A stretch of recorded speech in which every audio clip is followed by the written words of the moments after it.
There is a reason certain people tense the moment you walk into a room without saying a single word. Jung knew this phenomenon well. The shadow they've buried rises the moment they sense the quiet power inside you. It's not your voice they fear. It's the reflection you awaken, because you carry something they've spent their lives avoiding, an honesty with your own darkness. And when they feel it, steady, calm, uncompromised, their own shadow starts whispering back, demanding to be seen. You've felt it your entire life. The way certain people grow cold when you're simply being, not performing, not explaining yourself, just existing in your quiet, rooted presence. You walk into a space, and someone who doesn't even know you begins to bristle. They make comments. They test you. They try to diminish what they can't name, but what they absolutely feel. And you've wondered, what is it about me? The truth is this: it was never about you doing something wrong. It's about you doing something they cannot bear to witness. You exist in a frequency that exposes the lie they're living. And Carl Jung understood this phenomenon with piercing clarity. He called it shadow projection, the psychological process where people cast their own disowned darkness onto others, particularly onto those who have learned to hold their shadow with awareness. You are not triggering them with words, opinions, or actions. You are triggering them with integration, because you have done the work most people spend a lifetime avoiding.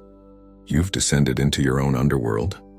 You've met your rage, your grief, your unspoken hungers, your capacity for destruction, and instead of fragmenting under the weight of it, you've made peace with it. You didn't erase your darkness, you didn't heal it away. You owned it.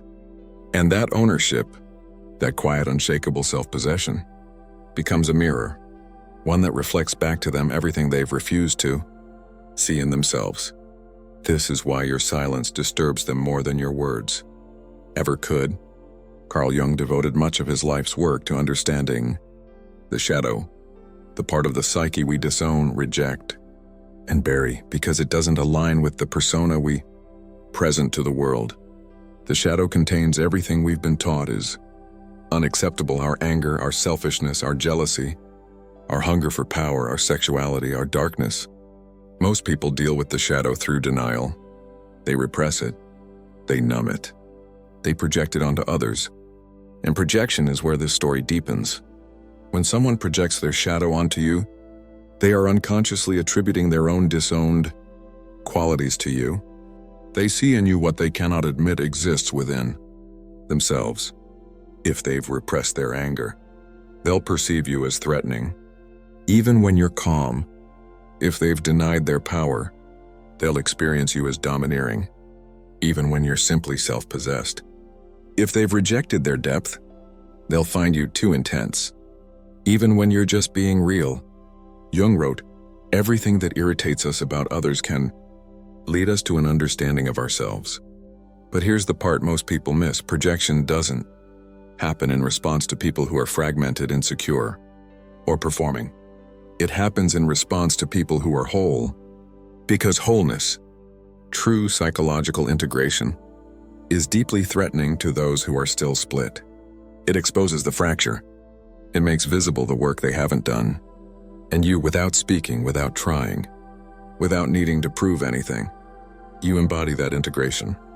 You are not at war with your own nature, and that peace, that inner coherence, becomes unbearable for those who are still battling themselves.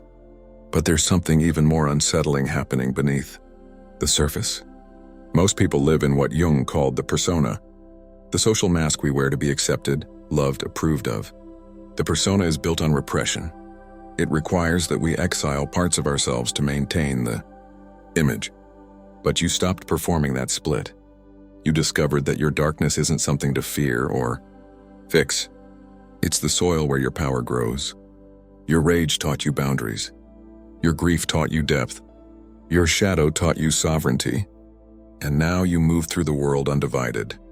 You're not pretending to be only light. You're not hiding your edges to make others comfortable. You exist as a full human, complex, contradictory, complete. And that terrifies people who are still performing purity. Because when they look at you, they sense what they've exiled. And unconsciously, they begin to wonder, what if I didn't have to hide either?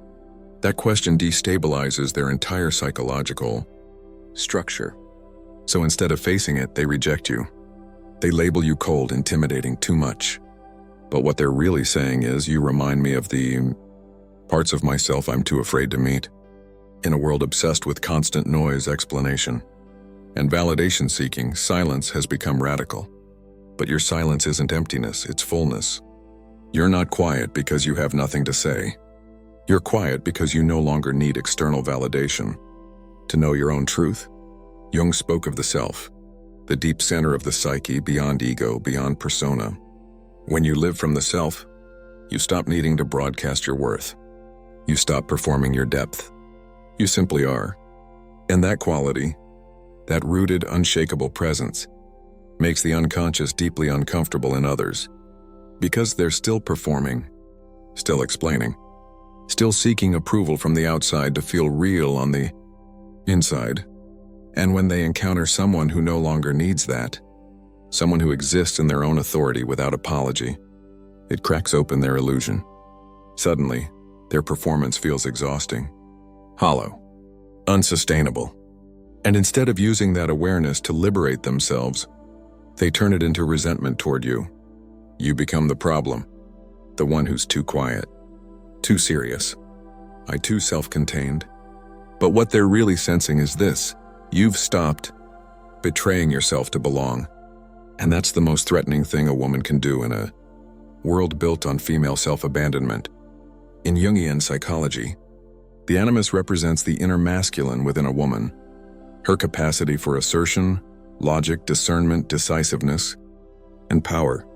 For generations, women were taught to repress the animus, to be soft, agreeable, accommodating, to prioritize everyone else's comfort over their own clarity. But you didn't stay there. You reclaimed your inner masculine. You learned to say no, to set boundaries, to trust your own discernment, to honor your anger, to take up space without apologizing. You integrated the part of yourself the world told you to exile.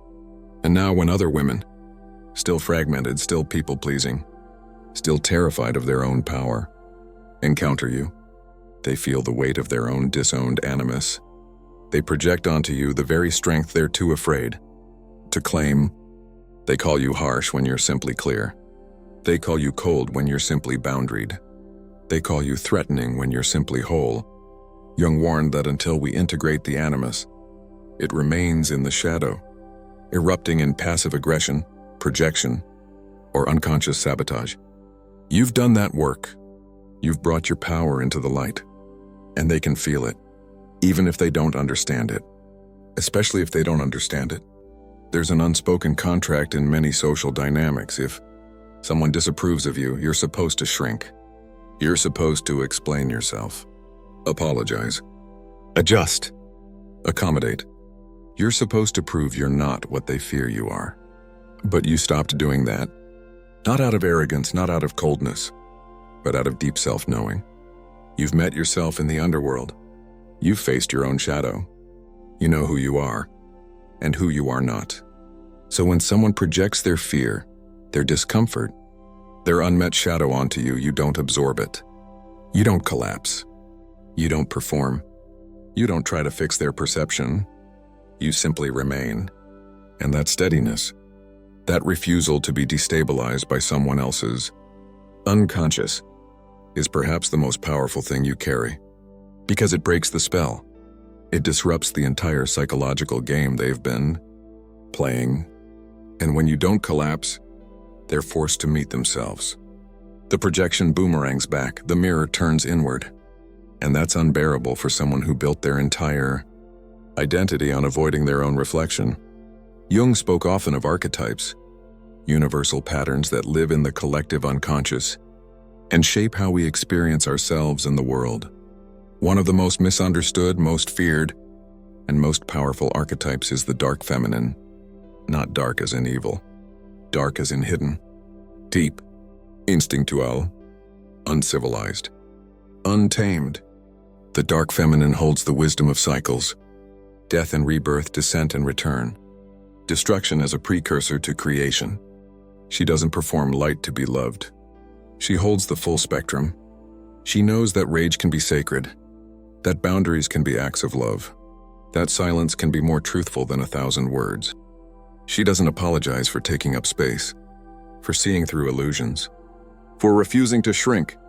And the collective, especially those still trapped in the sanitized, people-pleasing version of femininity, is terrified of her, because the dark feminine dismantles the lie that women must be endlessly giving, endlessly soft, endlessly accommodating to be worthy. She reclaims the instinct, the intuition, the knowing that doesn't need external validation. And when you embody even a fraction of that archetype, when you stop performing light and start living as a whole woman, you activate something ancient in the collective, unconscious. You remind people of what they've been taught to fear. And instead of welcoming that reminder as an invitation to wholeness, they reject you. They call you cold, intimidating, dark. But what they're really saying is, you're free, and I don't know how to be. And this is where the deepest layer reveals itself. Close your eyes for a moment. Feel the weight of being misunderstood. Feel the exhaustion of being seen as a threat when all you've done is refuse to fragment yourself to fit. Feel the loneliness of carrying a depth most people are too afraid to meet. And now, feel the quiet power of knowing it was never about you. Feel the relief of understanding their discomfort is not your responsibility. Feel the freedom of realizing you don't need to shrink, explain, or perform to be worthy of your own space. You are not too much. You are not too dark. You are not too intense. You are whole. And wholeness is the most revolutionary act in a world built on fracture. Breathe into that. Here's the truth that changes everything. When someone is triggered by your quiet power, by your integrated presence, by your refusal to perform, they are not being triggered by you. They are being triggered by the part of themselves they've spent their entire lives avoiding. Jung called this the return of the repressed. The shadow doesn't stay buried forever. It rises. It demands to be seen.